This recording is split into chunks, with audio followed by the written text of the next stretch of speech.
Why boredom slowly disappeared. There was a time when boredom was unavoidable, not dramatic, not dangerous, just empty. Moments with nothing to do, nowhere to go, and no way to escape the silence of your own thoughts. Waiting rooms, long afternoons, quiet evenings, endless stretches of time where the mind had no choice but to wander. Boredom was not a problem to solve. It was simply part of being human, that it arrived without asking, and it stayed without explaining itself. Slowly, almost without notice, boredom began to disappear. Not all at once, not with an announcement, but through small, constant interruptions. A screen in your pocket, a signal always within reach, something to fill every gap before it fully formed. At first, this felt like progress. Why endure boredom when you can replace it instantly? Why sit with emptiness when something more interesting is always available? The modern world became very good at one thing, making sure there is never nothing to do. Waiting no longer meant waiting. Silence no longer meant silence. Stillness became something to escape.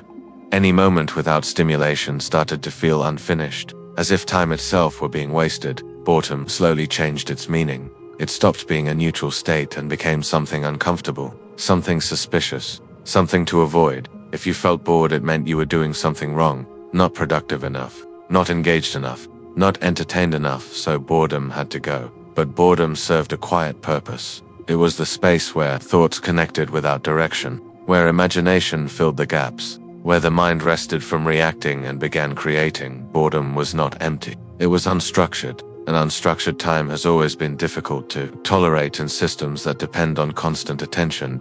As boredom disappeared, something else took its place. Restlessness, not the kind that pushes you to move forward, but the kind that never fully settles.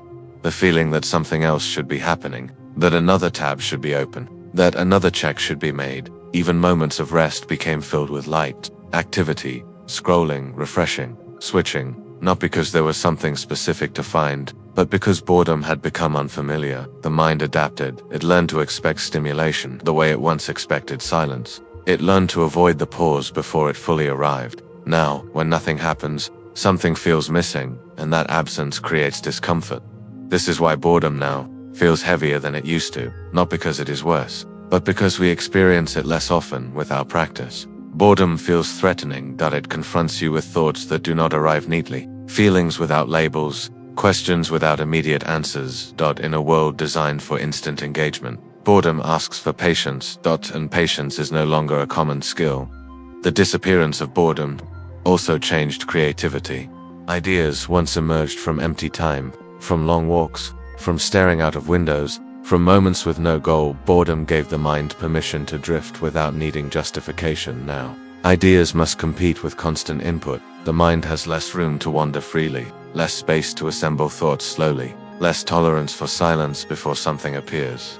Creativity did not disappear, but it became more effortful. That it now requires intentional distance, instead of arriving naturally through boredom. Even children feel this shift. Boredom once pushed them toward invention, toward games made from nothing, toward imagination without instruction. Now boredom is often treated as a problem to fix, something to distract, something to manage, something to remove as quickly as possible. But boredom was never meant to be solved. It was meant to be endured. And through endurance, something deeper emerged. The modern world did not remove boredom out of cruelty. It removed it out of efficiency. Boredom produces nothing measurable. It cannot be optimized. It cannot be monetized easily. So it faded, quietly replaced by endless options, endless content, endless engagement. Yet something subtle was lost in the process. Without boredom, the mind rarely slows on its own. Without boredom, thoughts remain closer to the surface. Without boredom, silence feels unnatural.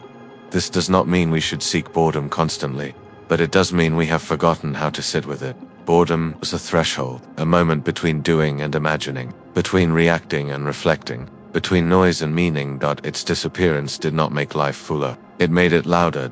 And perhaps that is why silence now feels uncomfortable, why waiting feels unbearable, why doing nothing feels wrong, because boredom was the training ground for stillness, and stillness is a skill we no longer practice. If boredom feels unfamiliar today, it is not because it vanished completely, it is because we learned to outrun it. And sometimes, slowing down is not about finding something to do, but about allowing nothing to happen, long enough for the mind to remember what it once knew how to do.